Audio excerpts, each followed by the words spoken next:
जब घड़ी का काटा करता है 4 बजे का इशारा तो खबरों से हाई हो जाता है पारा।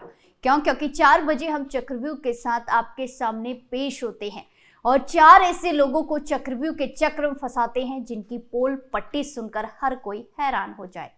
नमस्कार, कैपिटल टीवी में आपका स्वागत है और मैं आपके साथ प्रिया बिस्ट। आज चक्रव्यूह के चक्र में फंसे हैं एक पाकिस्तानी एजेंट, गैंगस्टर लल्लन खां, बदमाश विनय वर्मा और मुस्लिम पक्ष। इन सभी का सारा काला चिट्ठा आपके सामने खोलते हैं और एक एक करके बताते हैं इन सभी की करतूतें। पहली खबर की शुरुआत यूपी एटीएस के बड़े एक्शन के साथ। यूपी एटीएस ने विदेश मंत्रालय में तैनात एक कर्मचारी को गिरफ्तार किया है। सत्येंद्र सिवाल नाम के इस स्टाफ पर आईएसआई के लिए काम करने का आरोप लगा है। सत्येंद्र मॉस्को स्थित भारतीय दूतावास में तैनात हैं, जहां सत्येंद्र 2021 से इंडिया बेस्ड सिक्योरिटी असिस्टेंट के पद पर तैनात था। जानकारी के लिए बता दें कि आईएसआई के इस हैंडलर पर आरोप है कि वो भारत के दूतावास, रक्षा मंत्रालय, विदेश मंत्रालय और भारतीय सेना इंस्टीट्यूट की महत्वपूर्ण गोपनीय सूचना बाहर भेज रहा था। एटीएस मेरठ यूनिट से पूछताछ में सत्येंद्र ने जासूसी की बात कबूली है। सूत्रों के मुताबिक यूपी एटीएस ने उसकी गिरफ्तारी मेरठ से दिखाई है। जानकारी के मुताबिक सत्येंद्र सिवाल हापुड़ का रहने वाला है। एटीएस की टीम ने उसके पास से 2 मोबाइल, आधार कार्ड, पैन कार्ड और कुछ अन्य सामान बरामद किया है। यूपी एटीएस अभी उससे और पूछताछ कर रही है। यूपी एटीएस को कई जगह से सूचना मिल रही थी कि पाकिस्तानी खुफिया एजेंसी आईएसआई के हैंडलरों की ओर से विदेश मंत्रालय में तैनात कुछ कर्मचारियों को बहला फुसलाकर और रुपयों का लालच देकर भारतीय सेना से संबंधित भारत की सामरिक और रणनीतिक रूप से महत्वपूर्ण गोपनीय सूचनाएं प्राप्त की जा रही थी। इस सूचना के बाद यूपी एटीएस की टीम एक्टिव हुई और सत्येंद्र सिवाल पर नजर रखना शुरू की गई। जब उसकी जासूसी को लेकर पुख्ता सबूत मिले तो उससे पूछताछ के लिए बुलाया गया। बता दें कि यूपी एटीएस वेस्टर्न यूपी से कई लोगों को पहले भी अरेस्ट कर चुकी है जो आईएसआई का या फिर पाकिस्तान के लिए जासूसी कर रहे थे। पिछले साल ही यूपी एटीएस ने हापुड़ और गाजियाबाद से 2 लोगों को पाकिस्तान के लिए जासूसी करने के शक में गिरफ्तार किया था। पूछताछ में उन्होंने अपना गुनाह भी कबूल कर लिया था। दूसरी खबर में बात ट्रिपल मर्डर को अंजाम देने वाले गैंगस्टर लल्लन खान की, जिसको 24 घंटे के अंदर गिरफ्तार कर लिया है। बता दें कि वारदात को अंजाम देने के बाद ये बदमाश अपनी गाड़ी और राइफल मौके पर ही छोड़कर फरार हो गया था। उसी समय से ये बदमाश अपने बेटे को साथ लेकर लगातार लोकेशन बदल रहा था, लेकिन लगातार पीछा कर रही महिलाबाद पुलिस ने आखिरकार रविवार को सुबह उसे दबोच लिया। पुलिस ने दोनों बाप बेटों से पूछताछ की है। इससे पहले पुलिस ने गाड़ी को बरामद करने के बाद इस बदमाश के ड्राइवर को अरेस्ट किया था, गिरफ्तार किया था। इस बदमाश ने मलियाबाद के मोहम्मद नगर राहमत नगर गांव में रहने वाले व्यापारी फरीद के घर में घुसकर उनकी पत्नी, बेटे और चचेरे भाई की गोली मारकर हत्या कर दी थी। बताया जा रहा है कि इस बदमाश ने जमीनी विवाद में इस वारदात को अंजाम दिया था।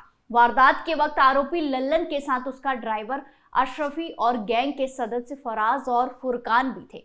वारदात के बाद ये चारों बदमाश मौके से फरार हो गए थे, लेकिन पुलिस ने शनिवार को ही शाम ड्राइवर अशरफी को अरेस्ट कर लिया था। पुलिस ने घटनास्थल से ही इस बदमाश की कार और वारदात में इस्तेमाल हुई लाइसेंसी राइफल भी बरामद कर ली थी।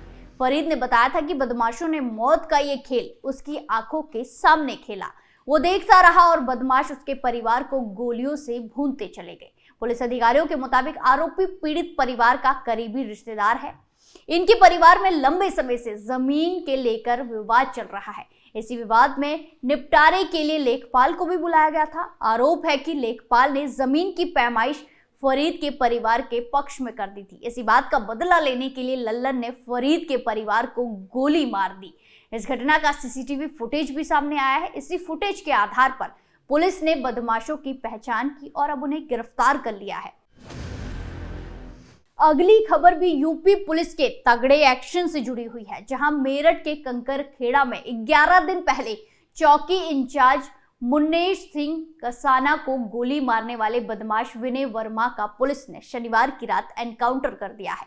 ये मुठभेड़ भी उसी जगह पर हुई जहां इस बदमाश ने दरोगा को गोली मारी थी। गिरफ्तारी के बाद पुलिस इस बदमाश को निशानदेही कराने के लिए घटना स्थल पर ले गई थी, जहां इस बदमाश ने पुलिस से छूटकर भागने की कोशिश की।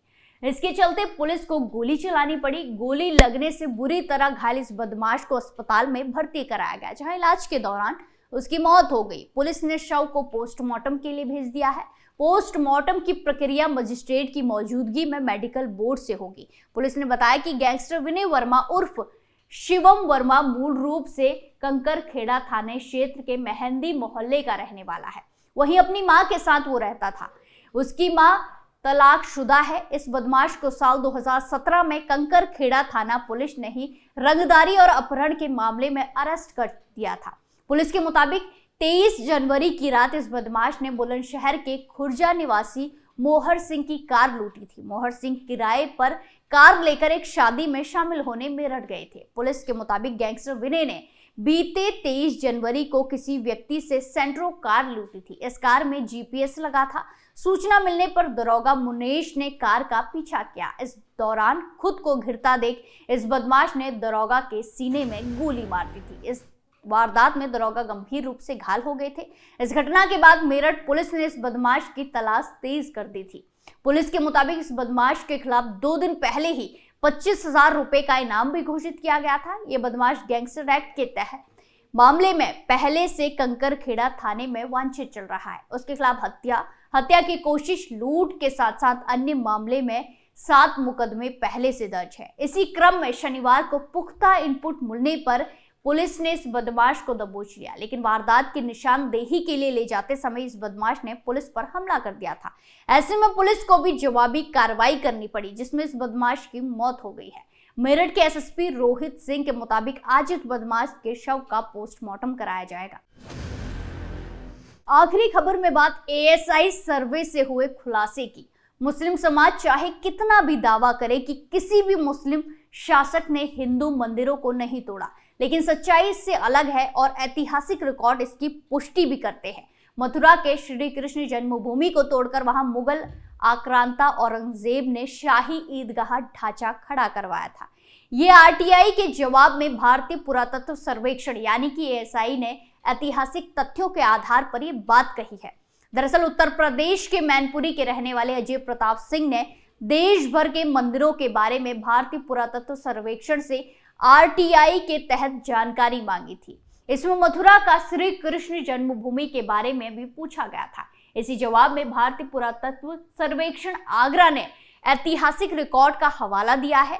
आरटीआई में दिए गए जवाब में कहा गया है कि अंग्रेजों के शासन के दौरान सन 1920 में इलाहाबाद से प्रशासित गजट में यूपी के विभिन्न जिलों के 39 स्मारकों की सूची दी गई थी। इसमें 37 नंबर पर कटरा केशवदेव भूमि पर श्री कृष्ण जन्मभूमि का उल्लेख है। उसमें कहा गया है कि मस्जिद के स्थान पर पहले कटरा टीले पर केशवदेव मंदिर था, जिसे ध्वस्त करके मस्जिद बनाया गया है। पुरातत्व विभाग की पुष्टि के बाद श्री कृष्ण जन्मभूमि के पक्षकार और कृष्ण भूमि के वादी एडवोकेट महेंद्र प्रताप सिंह इस महत्वपूर्ण सबूत को 22 फरवरी 2024 को हाईकोर्ट और उसके बाद सुप्रीम कोर्ट में पेश करेंगे। उन्होंने कहा है कि ये सरकार का गजट है, इससे स्थिति एकदम साफ हो गई है। श्री कृष्ण जन्मभूमि मुक्त न्यास के अध्यक्ष एडवोकेट महेंद्र प्रताप सिंह ने आगे बताया कि आगे अगर मंदिर का एएसआई सर्वे होता है तो आरटीआई में मिला ये जवाब उसमें बड़ा सबूत साबित होगा। उन्होंने कहा कि ये पुरातत्व विभाग के अधिकारियों के द्वारा खुद सूचना दी गई है। बता दें कि मथुरा का केशवदेव मंदिर अति प्राचीन मंदिर है, लगभग 5000 साल पहले पुराना है।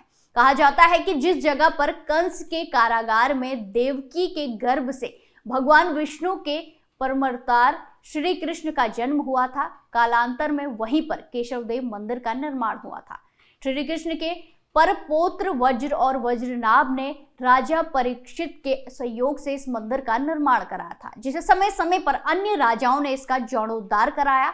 हिंदू पक्ष का दावा है कि मुगल आक्रांता औरंगजेब ने 1670 में फरमान जारी करके मथुरा में भगवा केशवदेव के मंदिर को तोड़ने के लिए फरमान जारी किया था। इसके बाद वहां शाही ईदगाह मस्जिद बनाई गई। कहा जाता है कि इस मस्जिद में नमाज पढ़ने के लिए औरंगजेब खुद भी आया था। मथुरा का ये विवाद 13.37 एकड़ जमीन के मालिकाना हक से जुड़ा है। श्री कृष्ण जन्मभूमि के पास 10.9 एकड़ जमीन का मालिकाना हक है, जबकि 2.5 एकड़ जमीन शाही ईदगाह मस्जिद के पास है। हिंदू पक्ष इस पूरी जमीन पर अपना दावा ठोकता है। हिंदू पक्ष ईदगाह ढांचे को हटाकर श्री कृष्ण जन्म स्थान मंदिर बनाने की भी मांग करता रहता है।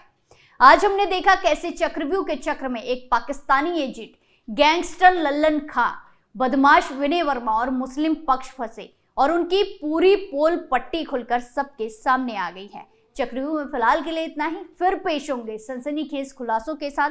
बाकी तमाम खबरों के लिए देखते रहिए कैपिटल टीवी उत्तर प्रदेश। नमस्कार।